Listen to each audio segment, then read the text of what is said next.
Viral na ngayon ang utos ng Korte Suprema laban sa petisyon na isinampa ni Paulo at Veronica Duterte laban upang questionin ang illegal na pagbigay ng administrasyon kay Pangulong Duterte na hindi man lang umano dumaan sa due process ng bansa.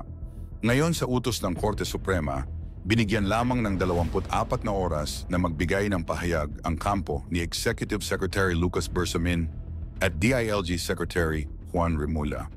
at Chief of PNP Marvel upang magbigay ng kanilang komento patungkol sa pagdakip kay Pangulong Duterte na hindi man lang ito dumaan sa wastong paraan. Ngayon kaliwat kanan ang prayer rally sa iba't ibang bahagi ng bansa upang ipakita sa administrasyon ang suporta na kanilang ibinibigay kay former President Duterte. Samantala hindi pa nang bigay ng komento ang mga ito patungkol sa desisyon na inilabas korte, meron na lamang silang 1 araw upang magbigay ng komento sa kasong ito.